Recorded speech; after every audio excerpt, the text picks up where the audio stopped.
Ladies and gentlemen, welcome back to Stone by Stone. I'm still your host, Andrew Swanson, and I'm very, very excited to welcome an absolute Chicago legend to the show today, Mr. Chad the Bird. Chad, welcome. Welcome I thought there was somebody. I was a seat filler. You, Cad. You knew I was talking about you. No, please go on. Chad, welcome to the podcast. Thank you. It's very nice in here. It's very cool. The atmosphere is nice. Good. See a lot of pads on the walls. Yep. So I feel like I can be my true self and yell as much as I like. You can be as loud as you want. You can squawk your heart out if you so please. When I see it fit. Yeah, when you see fit to do so, you go right ahead. And I shall. Well, we're really excited to have you here. We as you know, we're Edgewater Castle Football Club, so we're the semi-pro soccer club based in the Edgewater, Uptown, Rogers Park area. What's up, Uptown? What's up, Uptown? We know that you're a very famous bird around the city of Chicago and in general, but specifically in Uptown because you perform in Uptown quite often. I do. So tell the people about your show in Uptown and what that is. First of all, I appreciate you. Thank you for having me. And thank you for thinking I'm famous. I think it's more that humans are hungry and I'm small and I can't run fast. So that's why I get a lot of glares. But I do get some likes and some views, which I'm not mad about. No, absolutely. But yeah, I work over at the Green Mill every Saturday at 3:00 at the Paper Machete. That's our 16th year this year, actually. Wow, that you've been performing. I've been with them since they started. Yeah. Yeah, originally the show was in a place called Ricochet's, for those of you who don't know. I assume you don't have a lot of out-of-towners listening and watching. There's not a ton, but there's a few. Those of you in Milwaukee, Ricochet's is on Lincoln Avenue in the Lincoln Squarea, and it's this old bar, just kind of divey, but that means it's good because it's Chicago. And that's where we first did it, was there, and I was like, it was me and Christopher Pyatt.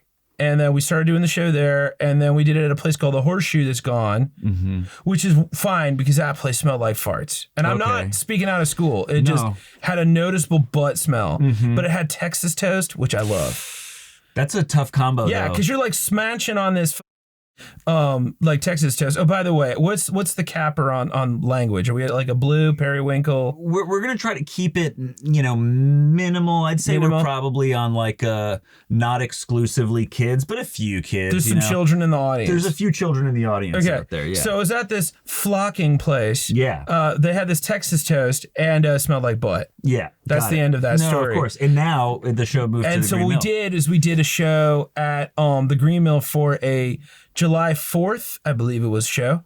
And it went so well that the owner, Dave, was like, hey, guys, do you do this here from now on? And we've been there ever since. It's incredible. And the Green Mill itself is like one of the most historic places in Chicago. It's total Chicago legendary haunt. Yeah, it's incredible. Literally, it is haunted. It is haunted. And by several dead gangsters.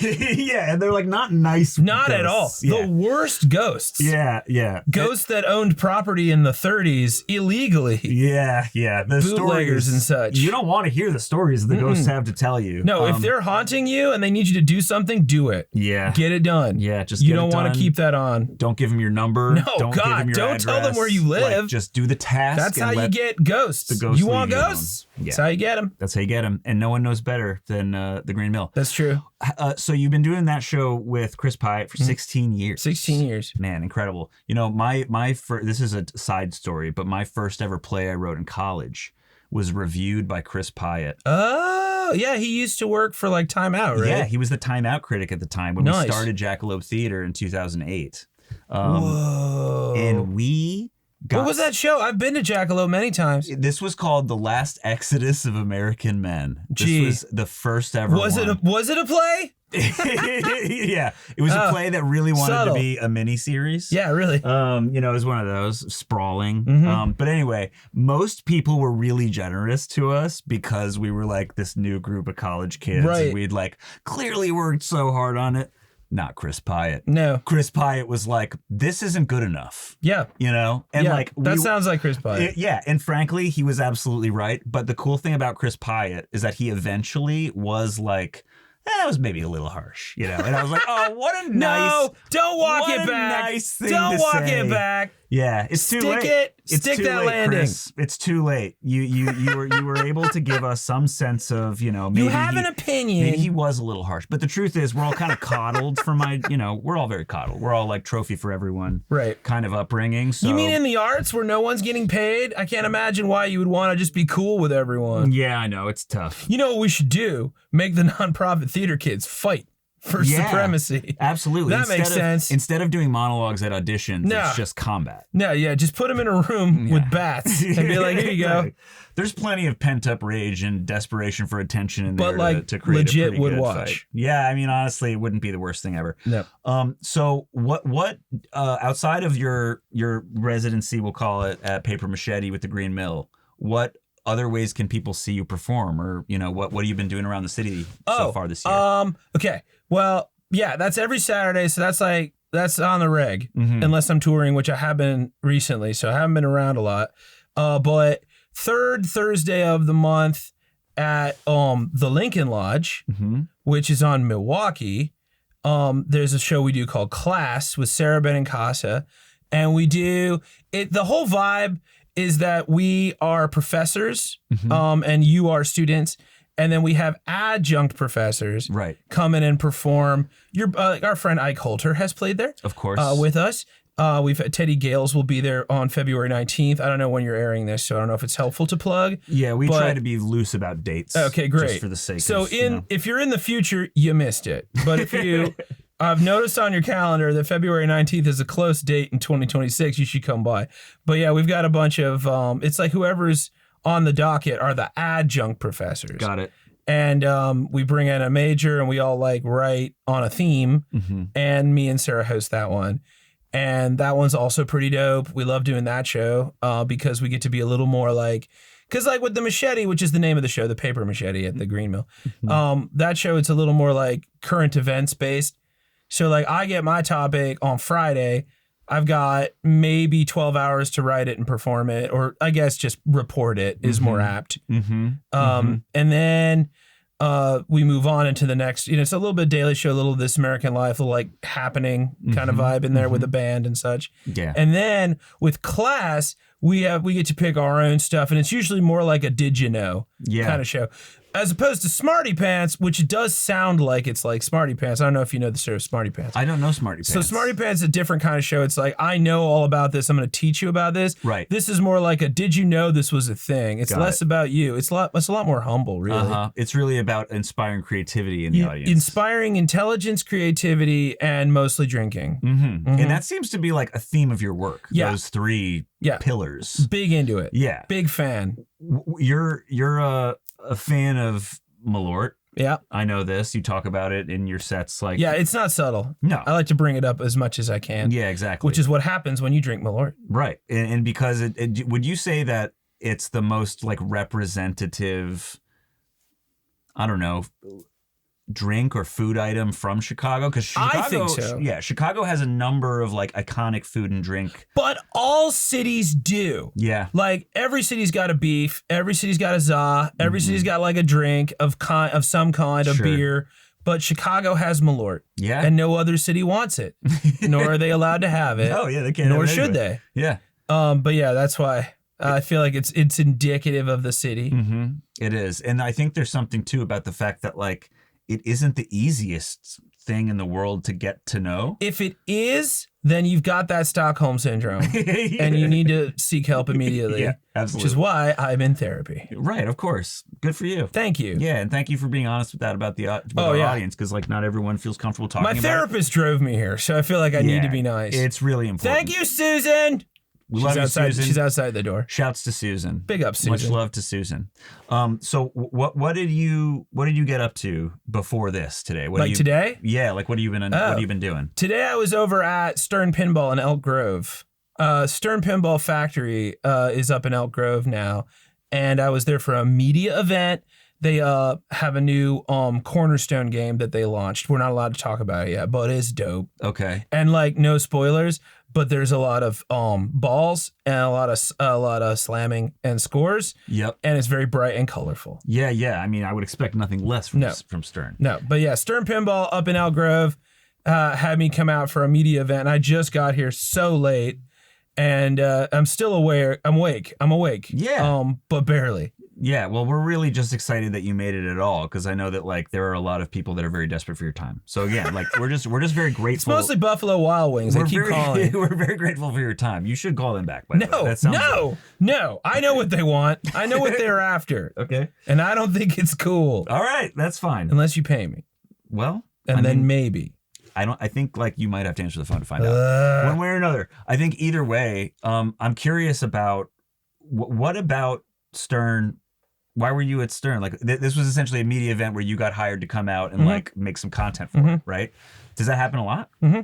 Every time they go on a new game, they have us come out, and it's like from all over. Really, they come out to just check out what the new game is going to be, and we get to play it, and we get to comment on it, and we get to take pictures of it, and like we get to like get down into the like nuts and bolts and things, and they like take off the glass, and we get to see like how the thing is made, and we get to check out the factory and see how they do things.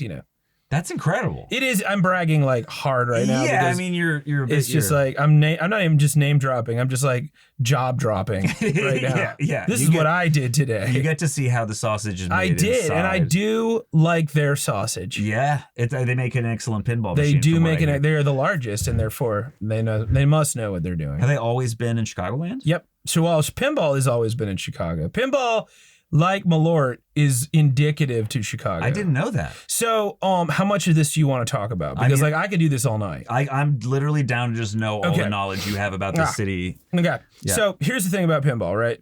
The big three back in the day in the 30s, Bally's, Williams, Gottlieb, all in Chicago.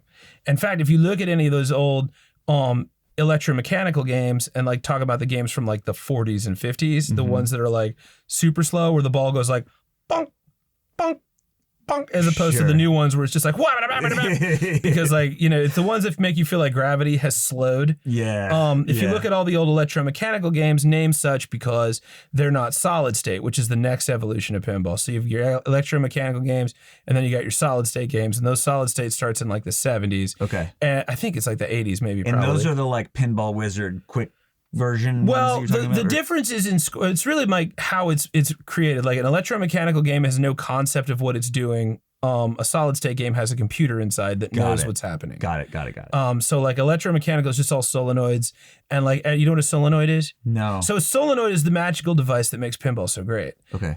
It's a little rod with a wire wrapped around it that's electrically charged. It's like magnetically charged, so that when the ball hits the bumper, like things happen. Yeah. That's because it's completing the circuit and making the magnet go, which pops the thing up, which is what a solenoid is. Got it. Okay. That's what makes pinball what pinball is. It's the flux capacitor to the DeLorean time machine of pinball. Got it. Understood. So where pinball like becomes like the solid state stuff is when you have a computer inside that knows what's going on. So it knows if you hit this thing, it's going to do this. Whereas like the electromechanical one was just like you hit the thing was charged, it shot up, it did the thing. Yeah. It's not aware of what's happening. Got it. So like when you score on an electromechanical game, you got a little score ticker up on the back box right there. That doesn't know what the score is. It just knows that you hit that thing and it moves. Yep. Versus a solid state, which is like dot matrix or LCD displays, it knows what's happening. It knows how much. That's so you could save your game and have more players. It's like waiting to figure out what happens next, and then it will change because it knows the whole plan. Yeah. So the all of that, the solid states, the electromechanical ones, all that, Bally's, Williams, Gottlieb, those are the big three that started this whole thing, all in Chicago. And if you find any of those old games, if you look at the like place where like on the apron, which is where you're like slamming the ball from. Yeah. You'll notice that they have addresses that are like 60618, 60625, that kind of stuff. So that all starts in Chicago. And then Bally's, and so it's Williams, and then you got Bally. Bally becomes Bally Williams because they merge, and then you got Bally's Williams, they become Midway. So it's Bally Williams Midway. And then you've got Midway Games, which is all in Chicago. All this is in Chicago. Gottlieb disappears. You got Data East, Sega, all that, all in Chicago. And then Sega was here? Well, the Sega pinball division was here. Got it. Because pinball was created, manufactured, and still is from Chicago. Wow. I think all cities, like we were saying, every city has a beef. Every city has like a za. Every city has a juice of some kind. Yeah. Some kind of beer or whatever. Yeah. But only Chicago is where pinball comes from. I mean, nowadays they've got different companies all over. There's one in Minnesota. There's one in Wisconsin. Yeah. They've got some foreign pins out there that are pretty big. Uh-huh. But like back in the day, all the way till today, first and foremost, this is the major manufacturing hub of pinball. The fact that that Chicago is not called Pinball City is dumb. Yeah. I mean, what a cool nickname also. Yeah. Well, it is what it is. Yeah. Like you literally are living in Pinball City right now. Yeah, it's true. Historically. There's no like historical record of it. I mean that's not true. It is, but there's no like we don't have a museum. They've got a statue of RoboCop in Detroit. RoboCop never existed. I don't want to blow your mind. Yeah. But it's not real. Sorry, kids. Sorry, guys. But they have a statue of Rocky in Philadelphia. They've got a statue of the Fonz in Milwaukee. Mm-hmm. None of them are. We have no statues of pinball in Chicago. We have a melted silver turd, like a transformer took a dump in Millennium Park. Yeah. But we don't have a pinball. I don't understand that. No, that doesn't make a lot of sense. Do you blame The Who at all? No. In fact, The Who did a lot for pinball. Right, of course. But like, did they center Chicago enough? No, I don't think they definitely didn't talk about Chicago enough because it was all in England. Right, but I just think that they didn't pay enough respect to the in fact, could you imagine if The Who was a Chicago musical? I'd be so dope. Yeah, I mean, like, genuinely, I feel like. How do you think he does? I don't know. I don't know. What makes him so good? I don't know, Gary. He's a pinball wizard. Must be nice. He's just good at pinball. Moving on. He's just good. He's not better than Uncle Joe. He slams a couple 2-tree balls. But it'd be different. It'd be like it'd just be called Tammy. Tammy with an A. Tammy. But like the whole thing takes place. St. Tammy's. But yeah, I don't know. I really don't know how it changed. But like Tommy did a lot for pinball in that like in pinball when you play pinball, like with any video game, you got levels, right? So like level 1, level 2, level 3, and then you move on into a boss fight, right? Mm-hmm. That happens in pinball. Those are called modes. Yeah. And when you completed all the modes, you get to the final mode, the boss fight. That's called a wizard mode. And that is named after Tommy. No way. And they still call it that to this day. Wow. I feel like if history was fair and just, which we all know it's not. It's not. But if it was, I feel like the OG pinball wizard was probably from Chicago. I have a feeling that the real champs, because we have a lot of champs that live out here. Mm-hmm. But like I think one of the first big champs is from Chicago. I think that's real. Okay, sweet. That's good to know. But yeah, you're literally living. So Chicago is to pinball like Detroit is to cars. Wow. That's cool. Ours is a lot more whimsical. It's so much more whimsical. It did way less to destroy the planet. Yeah. Which I think we can be very proud of. So give us our statue. Give us Mayor Johnson. What would be the statue? Oh, I feel like it could just be a silver ball, just right downtown. Yeah. I feel like you could change Millennium Park, get a couple of flippers in there, and that's it. Mm-hmm. You don't have to go too crazy. Yeah. And it just says Pinball City on the front. And that's all you need. I'm not asking for much. No. We don't even have a Pinball Hall of Fame here. That's in Vegas. We have maybe a pinball museum, and I guess you could argue that most of the bars in Chicago are pinball museums because there's pinball machines in like most of the bars out here. Do you ever wonder why? Because they all came from here. And they're all manufactured here. Yeah. And they're all designed here. With the exception of Spooky and Barrels of Fun, which are made in Minnesota, I think, and Wisconsin. Okay. Still in the Midwest, though. Yeah. I actually regret to inform you that the pinball machine that used to be at the Double Bubble is no longer at the Double Bubble. Boo. I know. Do you remember what it was? I think it was like either Beetlejuice or like Addams Family. It's probably Addams Family. Yeah, I think it was. Because Beetlejuice just came out. Oh, really? Yeah, Spooky Pinball out in Wisconsin, shout out to them. They just released Beetlejuice this year, actually. Okay. So then not that one. No, then it would have been Addams Family. It was probably Addams Family. 1991. Spooky, yeah. That's a Williams machine. About right. That seems like when everything else in that bar is also from. Did you know, because we're talking about it, that the Addams Family machine is the best-selling pinball machine of all time? I did not. And I do believe the record has yet to be beat. Really? Yeah.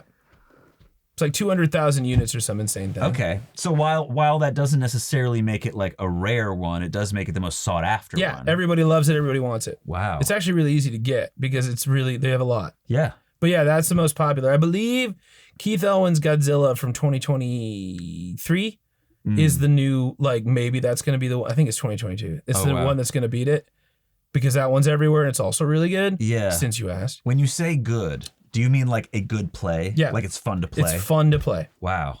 Fun to shoot. Feels good. Feels like the flow in the industry, they call it. Yeah. Feels really nice. Wow.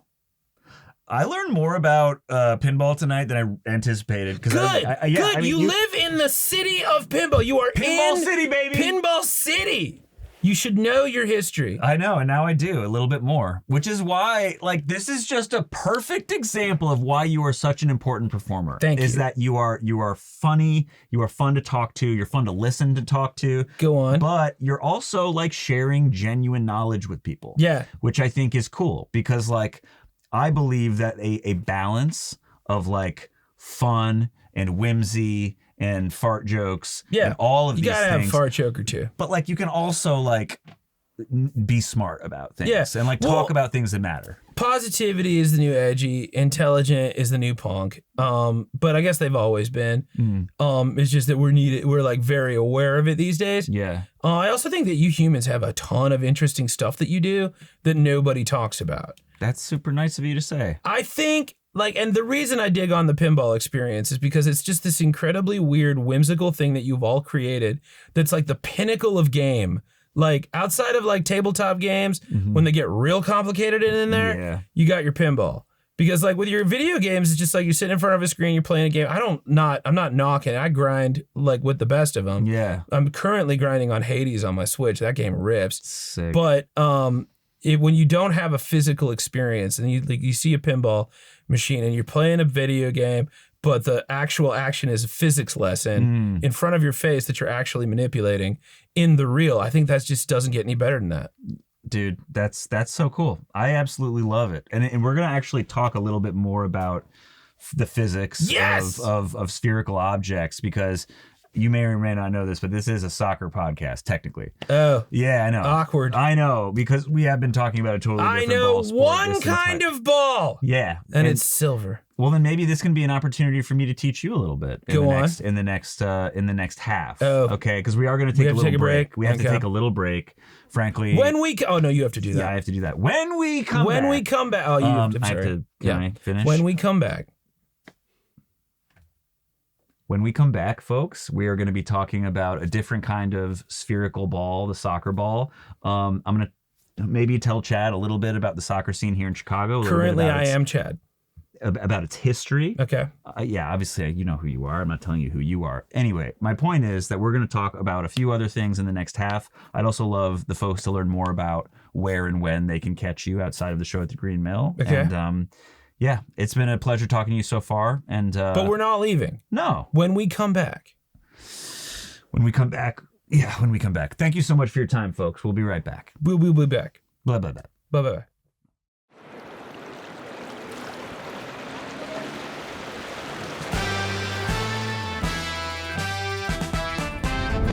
8 years ago, we were just an idea, a distant dream for togetherness, joy, and triumph. We did not inherit a dynasty. We did not arrive with airdropped riches and fanfare. We began with a foundation of belief and a shared commitment to build something. Something authentic, something necessary. We're building this club the only way we know how. Stone by stone, brick by brick, goal after goal after goal. Now the foundation is set. The structure's sound. We can hear the music of the side streets and the rhythm of Lake Michigan as we give our community more Chicago to root for. Which is why we're proud to announce, for the 2026 season, Edgewater Castle Football Club officially enters the national stage, USL League 2 and USLW League. We built together. Now we climb together. Onward and upward, always.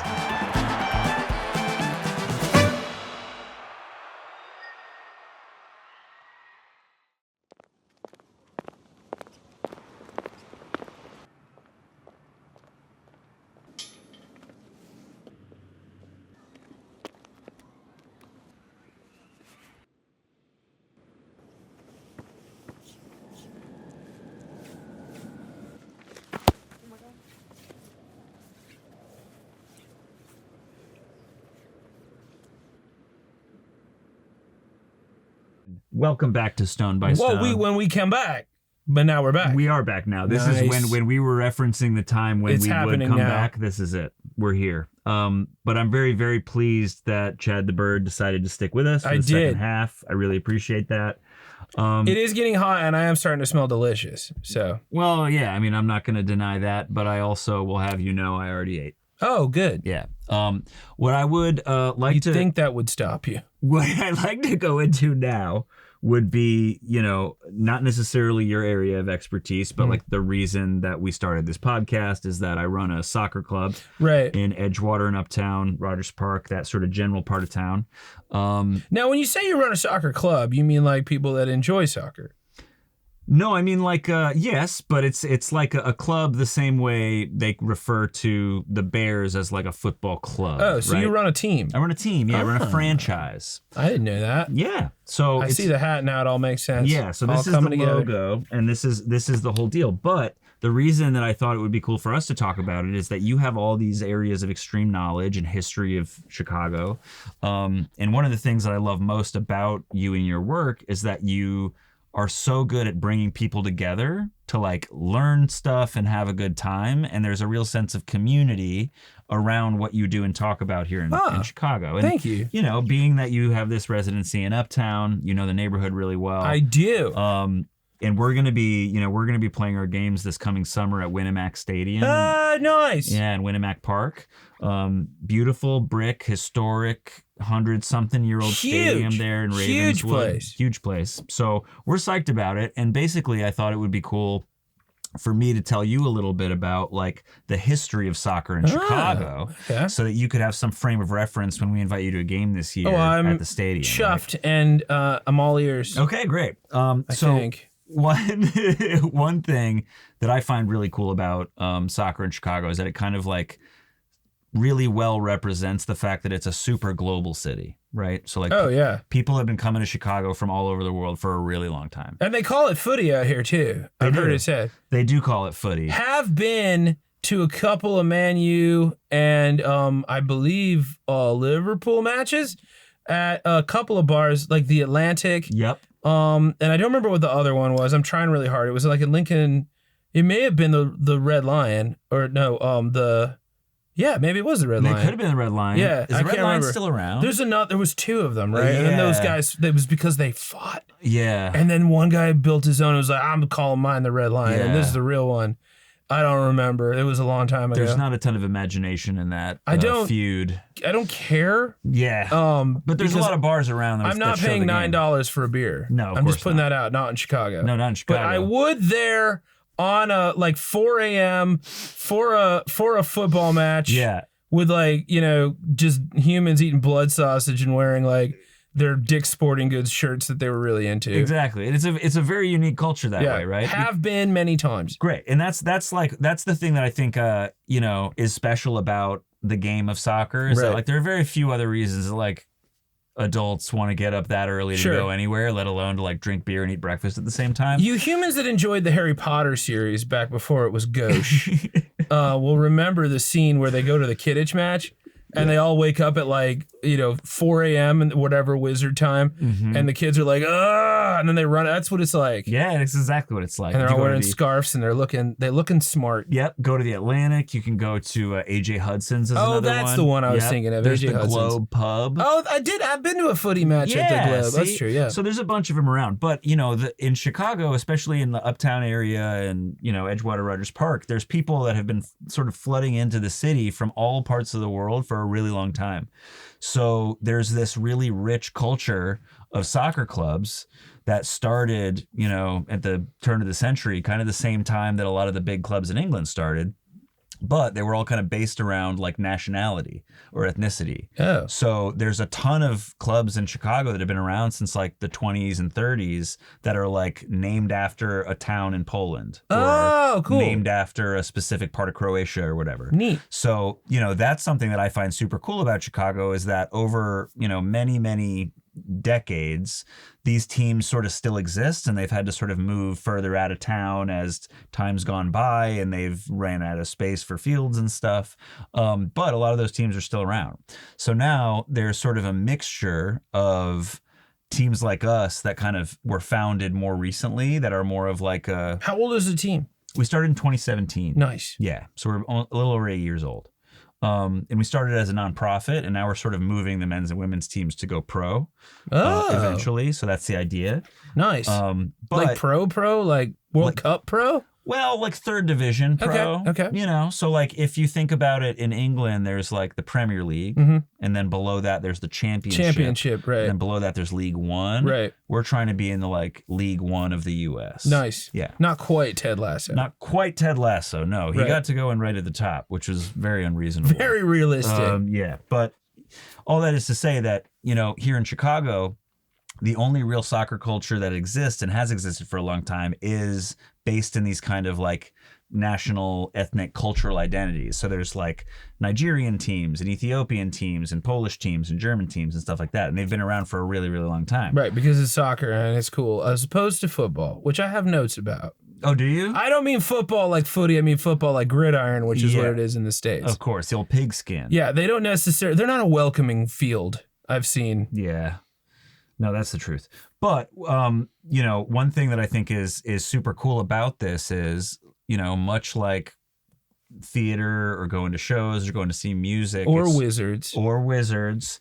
It's like you have the ability to take something in with people and kind of be around people that you wouldn't maybe run into otherwise. And it's like a sense of community around that, right? Yeah, I never felt in danger at a footy match or like a soccer match at like the Atlantic or anything like that, because mostly because y'all were really about the pork over there.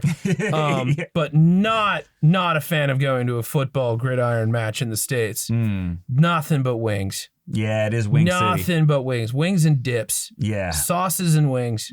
Just love crunching those bones. Yeah. It's upsetting. Do you, like as a bird, that is me.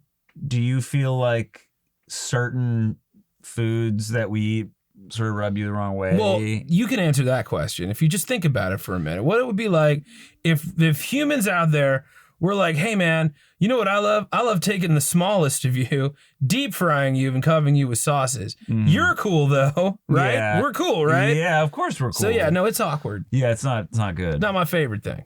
I apologize for getting the guys chicken clubs earlier. Is that what I'm smelling? That's what you're smelling. Because I thought that was me. No, not at all. That's my fault. But you may have heard that there is a World Cup coming to the United States. Good luck with that, U.S. Yeah. So we're going to talk a little bit about that. Interesting. Yeah. We're going to talk about the fact that the World Cup's coming right now. You know, we're going to talk a little bit about, well, let me just say this. Please. It's been an interesting year in the Midwest. What? Already, and it's only been a month and a half. Has it been? It feels like a decade. Yeah, but obviously there's a lot going on in the U.S. right now. Nah. And you have a relatively, you know, clear pulse on the people here in Chicago. Yeah, by proxy, I think. Yeah, but even so, you know, people listen to you. So when you sort of think about the fact that Chicago's had the year it's had, the Midwest in general sort of had the year it's had, we're in the situation we're in right now, and you know, cities like Minneapolis and here in Chicago earlier in the year, and still,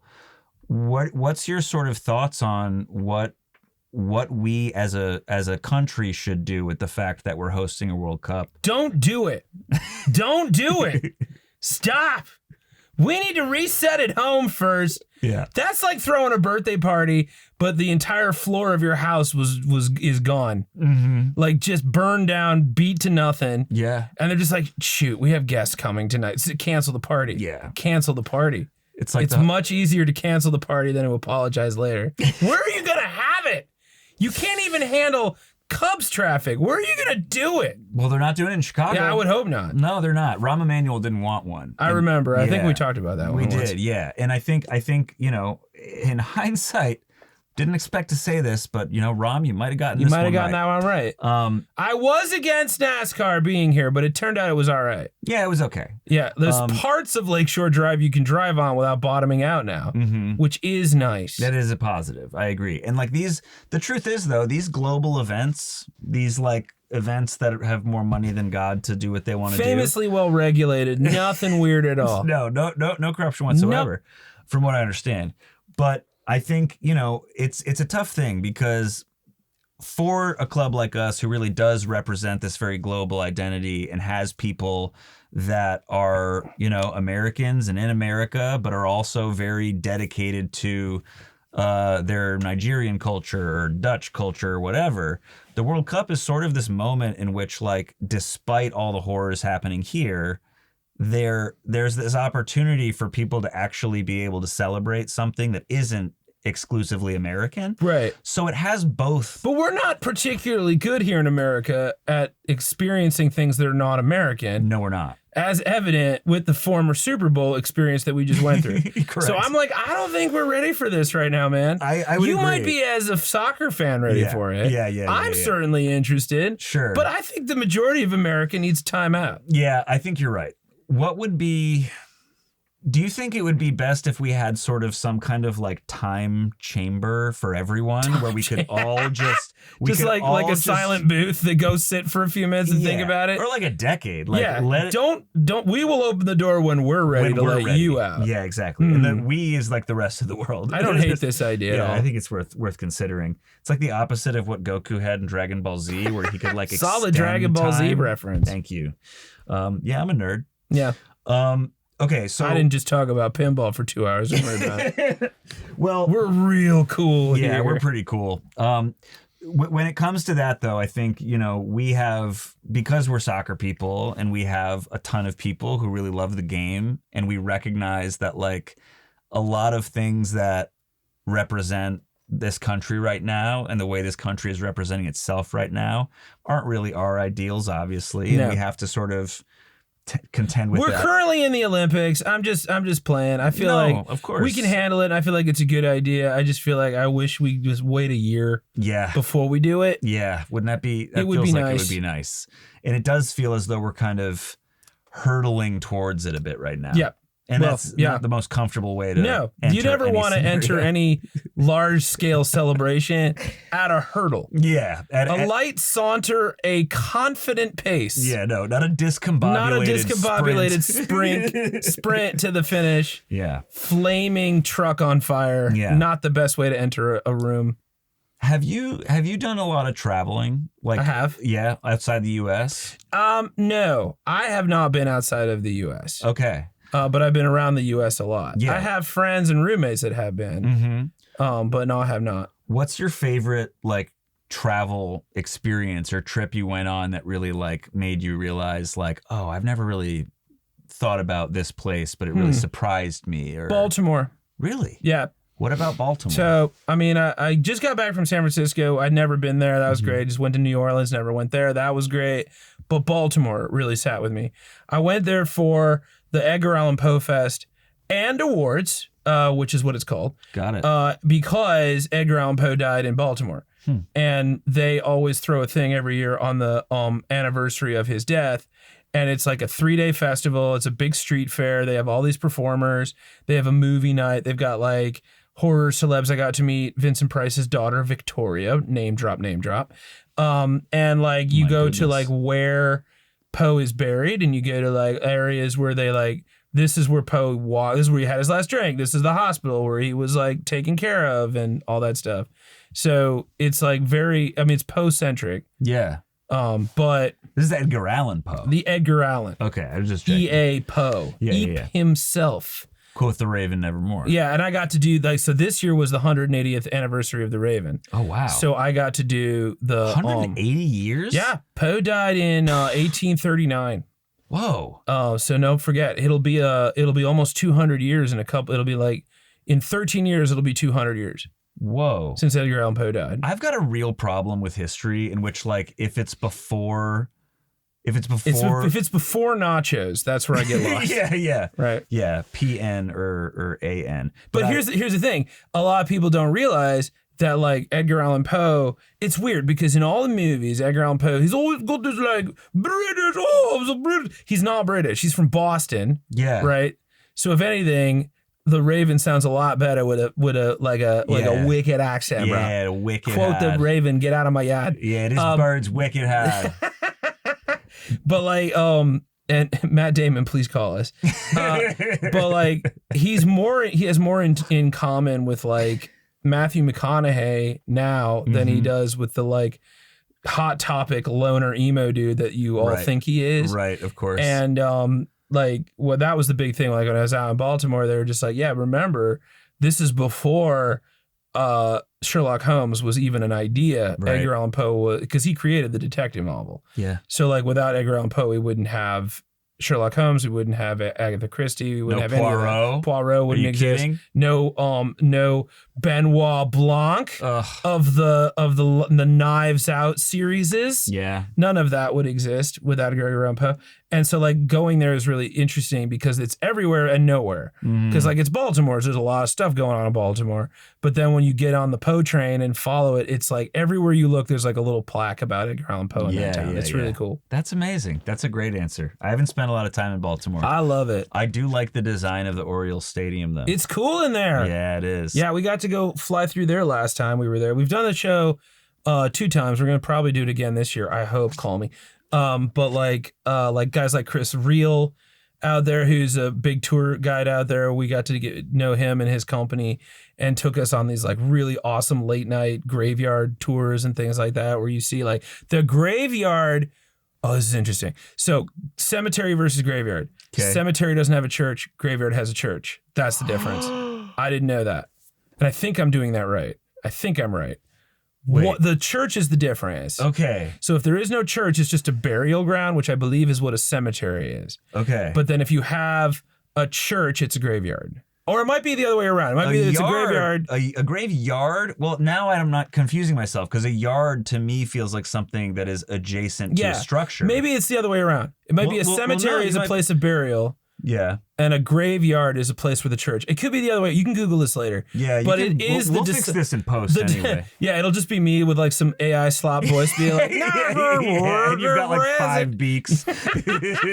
Do it. Do it. I dare you. But like, that's fascinating. A church is the deciding factor. And in the area, which is a graveyard now, because there is a church, I believe it is a cemetery. It's either a graveyard or a cemetery. Right. Whatever it is it now because there's a church, but the church was built on top of the burial ground. So if you go under the church, there's these catacombs. And in those catacombs, there are people buried there from like what's his name? In Chicago. We throw a big party for him for that day. Casimir Pulaski. Oh yeah. You'll find dudes in his like crew are buried under there. And then like there's burial sites there from like the 1700s.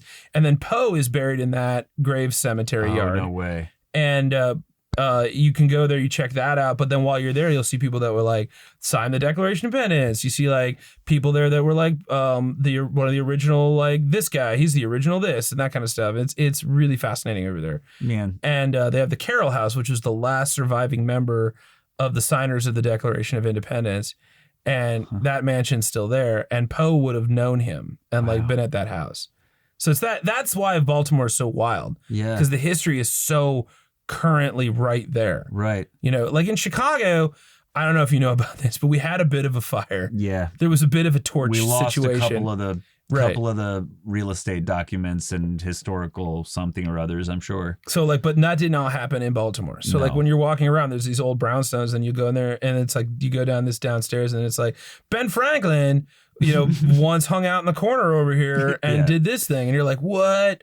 And then if you can feel it, there's a lot of cool ghosts in Baltimore. We ended up with a pretty spooky second half of our episode. Yeah. The death place of Edgar Allan Poe is like a fascinating answer to that And like question. Baltimore loves it because like out of all the other cities that Edgar Allan, because there's a couple of Poe houses that are still alive, that are still around because his birthplace is gone because he was born in Boston, but that house is gone.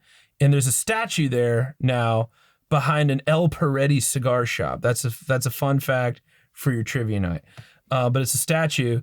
That's where the house used to be. Okay. But then there's other houses, like he lived in Virginia and all that kind of stuff. But Poe House in Baltimore is the house that he met his cousin, that he lived with his cousins and his aunt.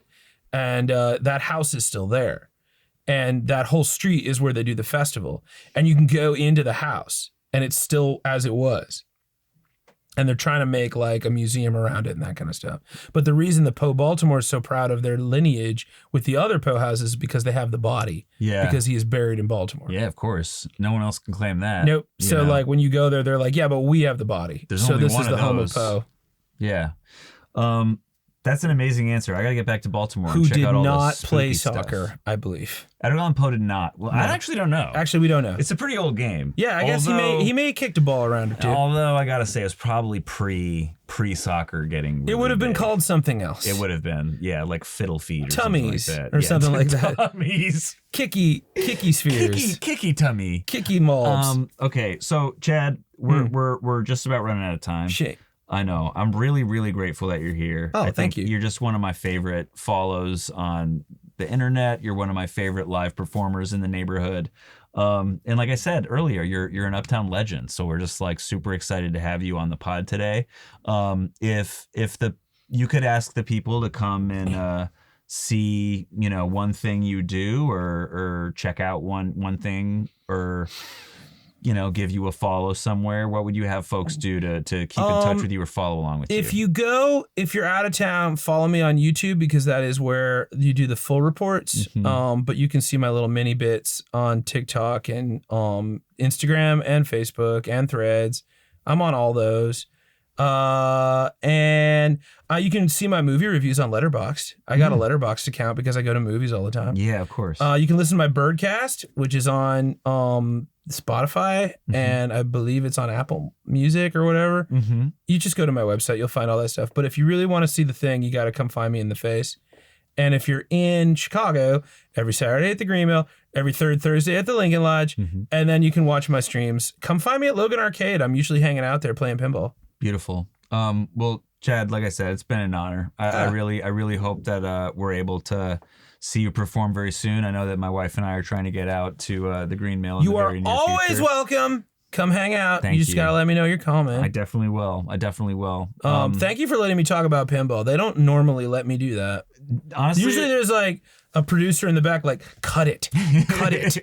They don't know what that means. They don't know what an outlane is. no one knows what the spookies are. What are you talking about? Who's the spookies? What's a scoop?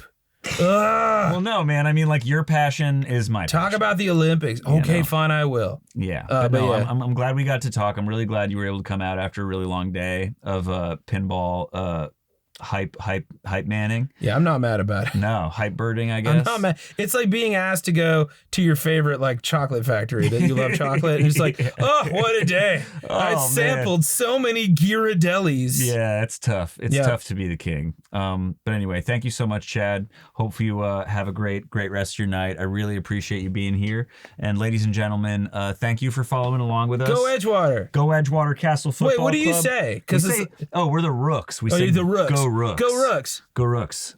Thanks so much for being here, folks, and we'll be back next time. You'll never walk alone. It's my favorite soccer chant. It's a good one. Walk on through the wind. Rock on through the rain. That's right answer. Walk on, everybody. Walk on with hope in your heart, and you'll never walk alone. You'll never walk alone. That'll be it for the pod, folks. We'll see you next time. Made myself cry. Soccer's emotional. It is. Mm-hmm.